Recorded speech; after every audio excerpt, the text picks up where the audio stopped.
Since starting this channel and since Toyota launched these Supras in 2020, I've had the privilege of spending a lot of time in them. I've driven a lot of them, I've taken them on trips and enjoyed them around town at home and just had a lot of fun, cool, interesting experiences and made a lot of good memories with them. And now I've got one more. This is a 2023 Toyota Supra 3.0 Premium with a manual transmission. If you remember, I reviewed one that looked just like this back in April or so, and that one was Toyota's car. And all the others have been Toyota's cars. And the difference is this one is not Toyota's car because this one is my car. This is Out Motorsports, the channel for cars as you are. My name is Jake, and I finally bought something fun for the street. And I want to tell you all about why I picked this, what I'm doing with it, because as you can probably hear, I am at Summit Point Motorsports Park, and the car has a tow hook installed and already has rubber streaked up the hood. So let's get right into it. So first of all, why did I pick the 2023 Supra? Well, this whole story starts with my Porsche Cayenne, of all things. I've had this diesel-powered Porsche Cayenne SUV for 2.5 years or so. Prior to that, I was daily driving pickup trucks, and I was reviewing all sorts of fun cars. I would get things like this to drive for, 4 to 7 days at a time, have my fun with them, and then, as some of you have seen on the channel, I have been racing various E36 BMWs for the last 10 years, actually. That makes me feel old. I've got a fun track car that's not street legal in the slightest, and then I've got a utility vehicle that, I could have bought a Cayenne GTS, but I liked the diesel, and it's like this adorable little school bus car. So I have those, but I don't have my own fun thing. And at some point I just decided I wanted that.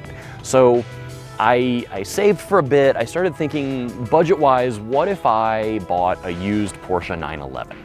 That was one of the first cars I was thinking about, like a 997 era 911. And this was before prices kind of got silly with them. So I set a budget of like 40 grand.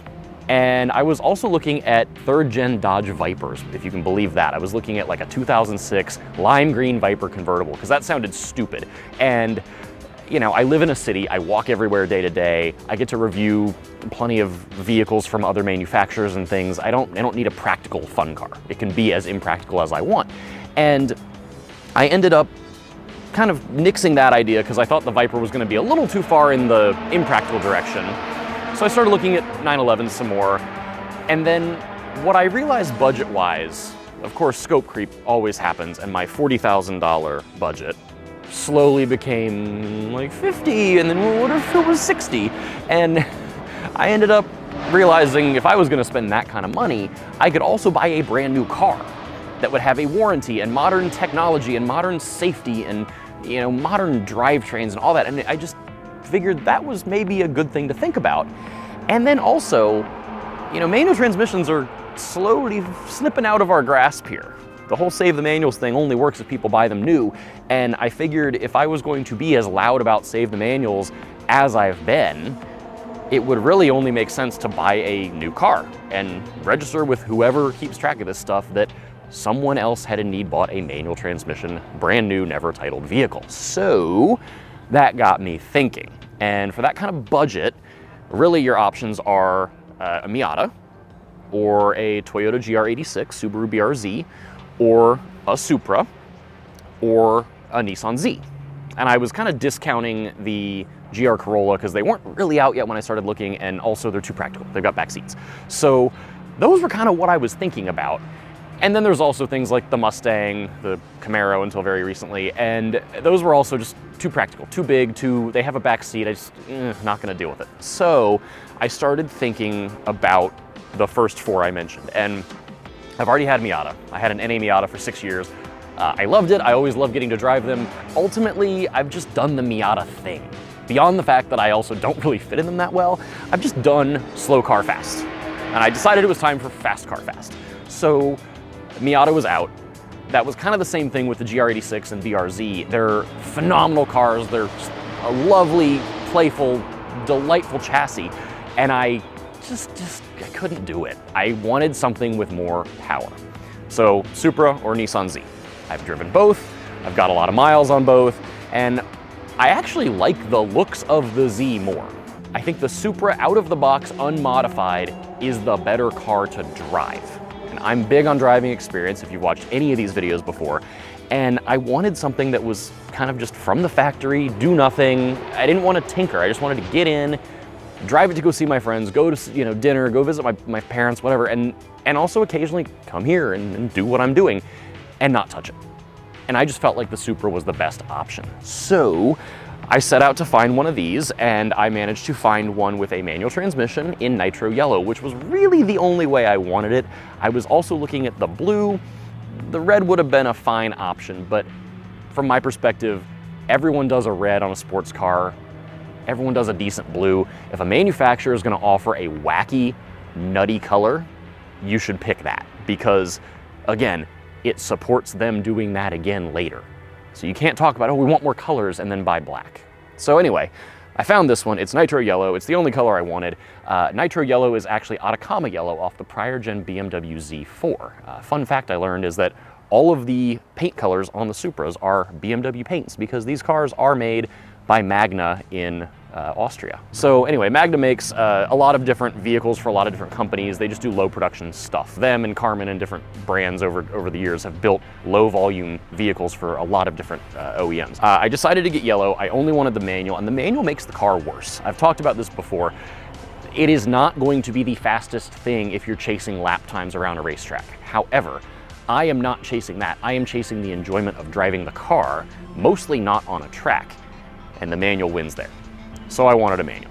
So anyway, this is what came to be. It is now mine. I have driven it and owned it for about 6 weeks at the time of filming this, and here I am at Summit Point Motorsports Park. I'm here for the 15th annual fall finale that our chapter of the National Autosport Association puts on, and this weekend also marks 15 years to the weekend since I first came to this facility, put on a borrowed helmet, and got in the passenger seat of a BMW Z3M Coupe and got my first ride. It was my first time ever at a racetrack. I was always into cars as a kid, and this opened a whole world to me. I was not interested in doing car shows. I was sort of interested in autocross because it was more attainable, but I wanted to be here, driving on the track, eventually racing, doing all the things, and I've been doing it. I feel very fortunate that I've been able to do it for so long with so many different vehicles, but I think it's a little symbolic that 15 years to the weekend, I'm back here with what is effectively a Z4 Coupe. Did not plan that, but it's, you know, the evolution of the car that I rode in that effectively kicked off this entire hobby, habit, problem, whatever you want to call it. And here we are. So I'm here, I'm driving in the instructor group. I'm not competing. There's no competition as far as wheel-to-wheel racing. There's some time trial here this weekend for best lap time, but I'm just driving, turning some laps, having some friends ride with me just to get their first taste on a racetrack. And this car has been such a delight, and it is so very fast. It is so insanely quick. They make 382 horsepower according to Toyota. And from my friends who have put these things on dynos, completely stock as this one is, they actually dyno about 400 is what I've heard. So it makes plenty of power. It has plenty of brake. These are huge calipers and huge rotors both on the front and on the rear. Obviously their fronts are gonna do most of that work. One other thing that is just super cool with this car is that there is a readout you can pull up on the iDrive screen that shows not only your tire pressures, but your tire temperatures. That is so great if you're actually using these cars for their intended purpose, you know, little weekend warrior action here. And I love the fact that I don't have to pull in and take temps. I don't have to check and make sure my pressures are dialed in properly. You just pull it up on the screen, it shows you live. And the other thing worth mentioning with being here with NASA at Summit Point is that if you buy any new Toyota GR, that's to say a Supra, either a 2-liter or a 3-liter, a GR Corolla or a GR86, Toyota will give you a 1-year NASA membership, and they will give you a free track day. That's what a lot of people are here doing. We have 20 GR Supras, Corollas, and 86s that are here today. We have another 20 coming tomorrow, all of which are redeeming their 1 free track day. It's a day, not a weekend, but either way, it is such a great program. It makes me so happy to see, because we've also got people who have those exact cars who have now done the free day and decided, hey, we want to keep doing this. Let's do some NASA weekends and do the whole HPDE, high performance driver education ladder. They're welcomed here at NASA Mid-Atlantic or any other NASA region around the country. It has been such a cool thing to see. I love that a manufacturer is saying, yeah, you bought our sports car, go drive it. Go learn to drive it better. It is so great. So with that, let's head to the track, get on Summit, Maine, and talk all about how it is to drive on the track. Okay. Yeah. So you have not like seen this track at speed then? I have not. Okay.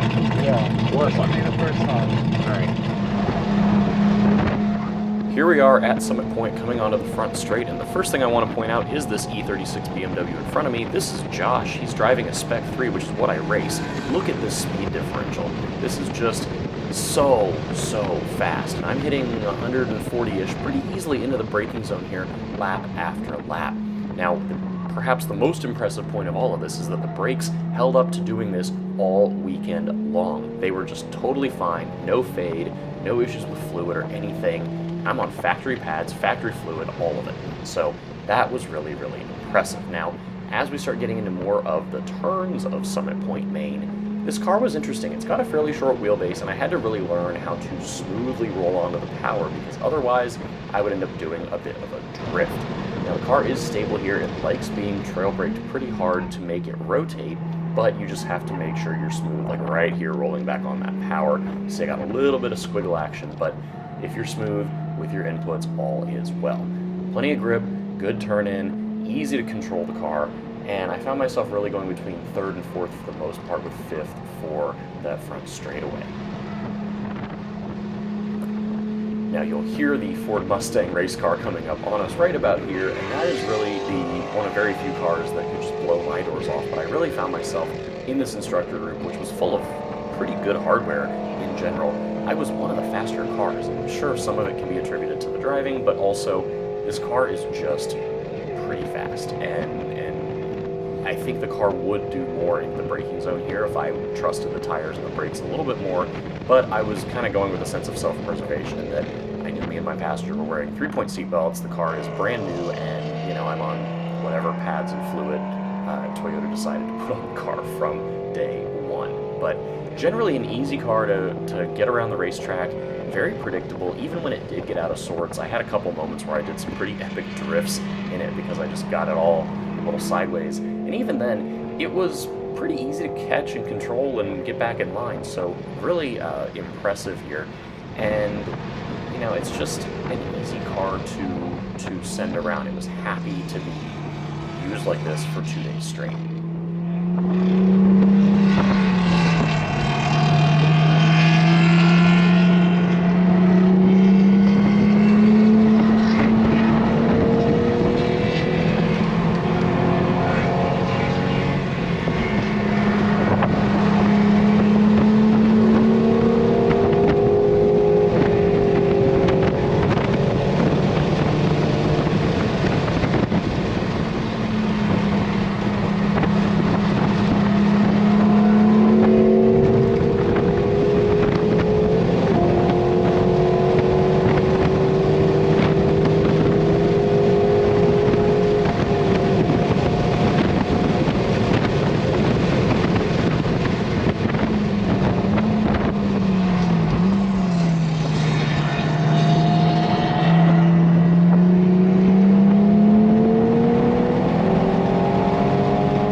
And that is What's going on with this 2023 Supra? It is my Supra. I am so pumped to finally have got my hands on one of these. Thank you all, of course, for the subscriptions, the views, the shares, the comments, the all of it, because honestly, that allows this to happen. So thank you, thank you, thank you. I cannot wait to see where things go from here. But till next time, as always, stay safe, be well, don't get into too much trouble, and see you for the next one.